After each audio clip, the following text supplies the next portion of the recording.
코로나19 재확산, 정치권의 내탓 공방. 이 정광훈 목사하고 이전에 조금 친했던 미래통합당하고 서로 이번에 8.15 집회를 방조하고 동의했던 거 아니냐. 주호영 원내대표가 아주 손사래를 치면서 우리가 집회를 주최했냐? 우리한테 덤비지 말라. 그리고 이전에 노동자 집회도 있었는데 집회를 주관했던 사람들도 똑같이 처벌하고 책임을 물어야 된다. 이렇게 물타기식으로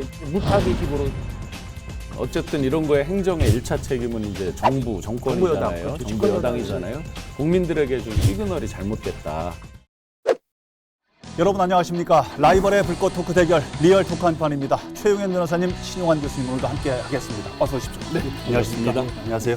지난주에 녹화 끝나고 신 교수님 갑자기 막 노란 조끼 막 입고 그 무더운 뜨거운 수해 현장에 가신 봉사활동 가시느냐고 충주 바쁘시는데. 음성 제천이 이제 재난 지역으로 선포가 됐잖아요. 그런 정도로 엄청 수해를 당했잖아요. 그래서 같이 봉사단 분들하고 같이 가서 했는데 갈 때마다 항상 걱정이 있습니다. 예. 저희는 뭐 열심히 한답시고 이제 하지만 네. 막상 현장에서 매일매일 그걸 하는 분들이 있잖아요. 예. 혹시 패나 끼치고 방해나 하는 거 아닌지. 아니 사실은 코로나19 때문에 많이 모이는 거 걱정하시는 분들이 많아서 도움의 손길도 많이 없다고 힘겨워하시는데 한 손 한 손이 얼마나 소중하겠습니까? 네. 제일 마음 아팠던 건 그 감자라든지 또 지금 사과 같은 경우는 낙과는 눈에 보이잖아요. 네. 근데 감자 농사 이런 거는 이제 땅에서 이렇게 해서 싹이 그렇죠. 나고 뭐 이런 게 잘 안 보이잖아요. 네, 네. 하여튼 각종 그 농사 지은 어떤 농산품들도 품질이 완전히 이렇게 돼서 농민들 표정이 아주 좋지 않았어요. 그래서 개인적으로는 좀 샀습니다. 오늘 녹화 끝나고 또 오늘 봉사 가시는 거 아니에요? 하여튼 뭐 수재민들, 이재민들 위해서 하여튼 감사하고요. 아유 고맙습니다. 변호사님은 요새 뭐 유튜버는 이렇게 바쁘시던 또. 네, 예. 정치 최근 시사까지 정치에 대한 모든 것을 조금 유익하고 지적으로 좀 풀어보려고 만든 채널입니다. 유익한 건 맞아요? 재미있어요? 유익해야죠. 저는 유익하다고 방송하는데 유익한지는 모르겠어요. 정말 유익하고 재밌어요. 그래요? 그리고 놀라는 게 최변께서 예. 언제 이렇게 공부를 했나. 정말 이렇게 속속들이 일반 책에서 알 수 없는 그걸 네네. 굉장히 재밌게 풀어놨어요. 그런데 왜 구독자는 안 늘어요? 글쎄, 오늘은 코로나19 얘기를 좀 해보려고 합니다. 두 분께서는 사회적 거리두기, 생활 속 거리두기, 개인 방역 수칙 이런 거 좀 잘 지키시는 편인지요? 한답시군을 하는데 사실은 이제 피할 수 없는 경우가 의외로 많고 또 식당 같은 데 보면 아직도 다닥다닥 붙은 데도 많잖아요. 먹으려면 이걸 쓰고 먹을 수는 그러니까 없잖아요. 지금 한답시고 하는데 여기가 문제인 게 개인 방역 수칙에 왜 마스크, 손 씻기, 뭐 옆 사람과 거리두기, 소모임 자제하기 뭐 이런 부분이잖아요. 요 마지막 소모임 자제하기 안 되시죠? 잘. 저는 개인적으로 이번에 광복절 이후로 사태가 좀 심각해졌잖아요. 네. 재확산 위기가 처했는데 저는 그 이후부터는 사무실에서 원래 마스크는 안 했어요. 바깥에 나갈 때는 마스크를 했지만 사무실 내에서는 안 했는데 그 이후로는 지금도 사무실에서도 마스크 하고 있어요. 왜 저 민원인들 이렇게 오시거나 하면은 그때 착용하시고 평상시에 좀 벗어놓고 하는데 지금 아예 착용하고 쓰고 있어요. 계신다 이 예, 말씀이죠. 세대별로 보면 하복대, 산남동, 율량동, 뭐 저녁대 모임, 소모임 이렇게 해서 가보면 음식점들 보면 젊은 세대들은 여전히 바글바글하고 거의 신경 쓰지 않아요. 여전히. 이런 게 이제 굉장히 물론 이제 뭐 면역력이 더 강하다고 뭐 생각해서 그런지는 모르지만 예. 아시다시피 유명한 음식점들 바글바글 하는 곳은 여전히 바글바글 하잖아요. 다시 번지고 있는 것이 반드시 종교 집회 때문이다라고 결정 지을 수는 없지만 상당한 영향을 끼치고 있는 만큼 이 얘기를 오늘 해보려고 합니다. 종교 집회발 코로나19 신규 확진세가 만만치가 않습니다. 2차 대유행이 예고가 되어 있는 상황. 현 상황은 어떤지 충북의 정치인들은 잘 대처를 하고 있는지 라이벌의 불꽃 토크 대결 리얼 토크 한판에서 심도 있게 분석해 보겠습니다. 자, 오늘 첫 번째 주제 코로나19 재확산 정치권의 내탓 공방입니다. 굉장히 그 대구 신천지발로 고생을 많이 하고 잘 관리를 해오다가 최근 들어서 국내 확진자는 하루에 한 자릿수 정도, 많아봐야 뭐 한 두 자리 뭐 이 정도 해외 유입자가 계속 늘고 있는 상황에서 그래도 관리가 잘 되고 있었던 상황. 8월 14일, 15일 전후해서 갑자기 하루에 200명씩 넘게끔 일주일 사이에 1000명이 넘는 상황. 과연 가장 큰 원인 종교 집회로 봐야 하겠습니다. 대체로 지금 언론의 분석에 의하면 그것도 방역 당국의 분석에 의하면 주로 이제 종교 그 예배 장소에서 많이 확진자들이 많이 나와서 그것이 번졌다는 것이고 또 하나는 이제 그 사이에 8.15 광복절에 이제 보수 극우 단체에서 광화문에서 대규모 집회를 했잖아요. 네. 그 이후에 확산세도 있다. 그래서 두 가지 진원지가 거의 두 가지로 좀 정리되는 것 같아요. 교수님 어떻게 보십니까? 근데 꼭 이제 광화문 집회는 그날만 해서 그날부로 이렇게 했다고 보기엔 좀 어려움도 있겠죠. 이제 뭐 이렇게 잠복기도 있을 것이고. 근데 그 전부터 있었던 어떤 종교 집회나 어떤 예배나 이런 것들이 좀 더 영향이 있었겠죠. 아마 딱 광화문 집회 때문에 그렇다 이렇게 하기는 어렵고. 그렇죠. 다만 이제 정광훈 목사라든지 차명진 의원이라든지 이렇게 이제 어떤 대외적으로 많이 알려진 분들이 하다 보니까 더 그 영향이 크다고 당사자들이 느껴지는 거죠. 또 확진이 됐고 또 네. 그렇죠. 근데 이렇게 엄중한 시기에 사실은 그 저 시발점을 딱 잡는 게 좀 애매한 게요. 카페 발도 있었잖아요. 그렇죠. 그래서 어쨌든 간에 이렇게 엄중한 시기에 광화문에서 이렇게 많은 사람들이 모이는 집회를 그것도 종교 집회라는 이름으로 했어야 됐나? 라는 의문점은 듭니다. 그것 때문에 이제 정치권에서도 공방이 심한데 이제 문제는 이제 교회 중에서도 중심이 되는 게 이제 성북교회에 있는 사랑제일교회고 그다음에 이제 예. 집회 뭐 교수님이 말씀하신 대로 다른 집회도 많았기 때문에 꼭 광화문에서 열렸던 태극기 집회만 문제되는 거 아니지 않냐는 것 말씀도 맞지만은 주요 이제 그 진원지로 지금 분석되는 것이 두 군데잖아요. 이 두 군데 모두 다 정광훈 목사가 연관된 곳이잖아요. 하는 곳은 담임 목사하고 한 곳에는 본인도 참석했던 집회고 예. 본인이 그동안 주도했던 집회이기 때문에 네. 그렇기 때문에 정치권에서 정광훈 목사의 처신을 두고선 여야 간의 공방이 참 많았죠. 어떻게 보십니까?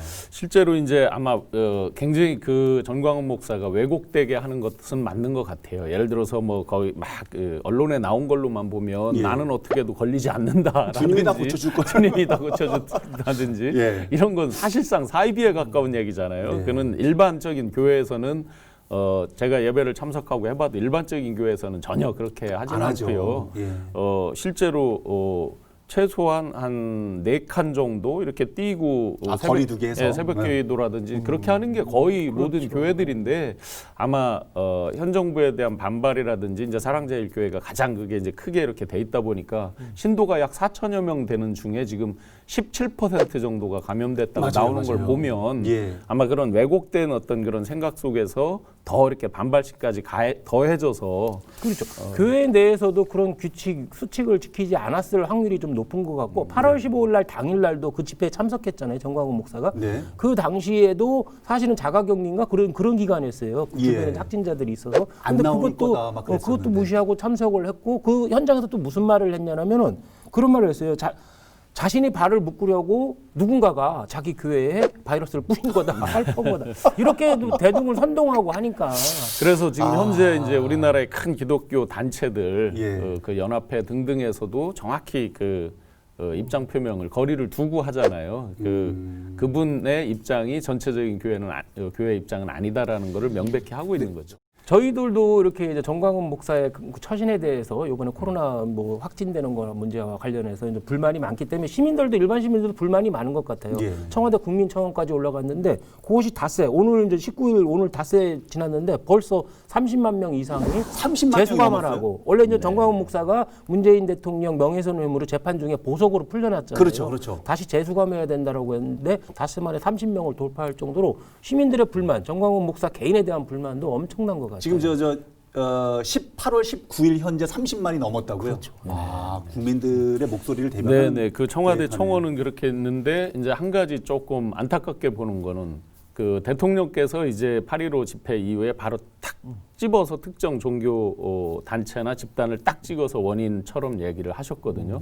물론 뉘앙스는 본인 그렇지 않다라고 하더라도 받아들이는 국민은 그렇게 느껴졌어요. 그러면 기존에 우리가 신천지 집회라든지 이태원의 특정 클럽의 문제라든지 해서 마치 그들이 어떤 사악한 집단인 것처럼 다 이렇게 매도되는 형식이 됐잖아요. 물론 신천지 그 뒤에 굉장히 잘못했죠. 네. 여러 가지 대응을 잘못하면서 교주가 이제 구속되는 뭐 이런 것까지 가고 또 이태원 클럽에 간 젊은이들이 어떤 아무 생각 없이 무분별하게 어떤 행동과 활동을 네. 하면서 밤새 뭐 몇 군데를 이렇게 돌아다니고 예, 하는 예. 이런 것들도 있었지만 국가잖아요. 대한민국이잖아요. 네. 그러니까 특정 한 딱 집단을 찍어서 대통령이 그렇게 하는 건 굉장히 위험할 수 있는 얘기죠. 그건 교수님 말씀 맞고요. 또 하나 이제 그 정광훈 목사 개인의 책임 문제에 대해서 이제 집중 부각시키는 문제, 그것도 좀 문제가 있지만 민주당에서는 이제 요것을 이제 8.15 집회를 혹시나 동료나 방조한 게 아니냐 미래통합당에서 예, 그래서 예. 미래통합당의 책임론을 좀 조금 엮으려고 그런 전 발표까지 있었죠. 지금 예. 오늘 19일 최근에 현재. 보면 예, 예. 그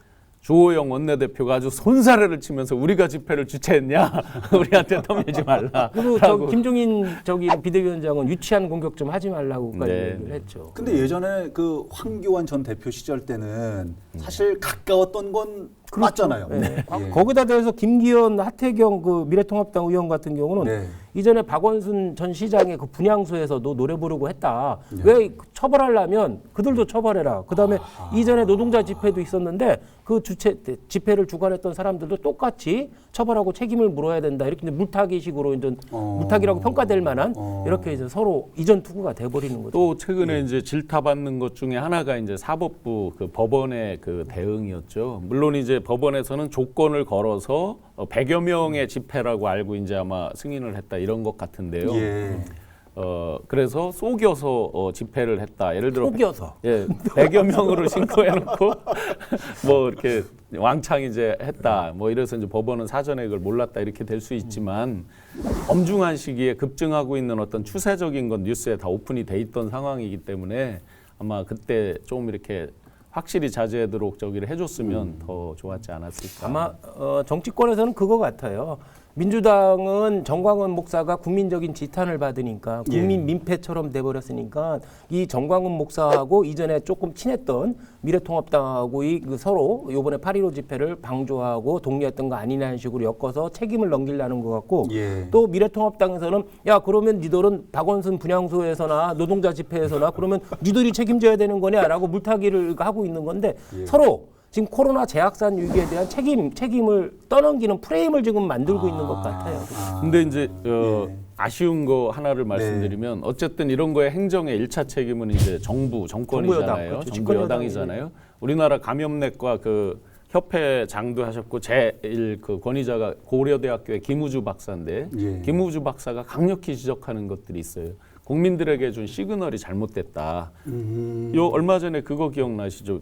금토일 외식하면 정부가 10,000원 줄게. 뭐 5번인가 6번 뭐 6번 12만 하면 원치 먹어야 돼. 소비 진작 뭐 있을 수 있습니다. 맞아요. 그죠? 예. 소비 진작 해야 되니까. 그런데 이제 그런 것들이 활동을 좀 더 자유로이 해도 되나 보다.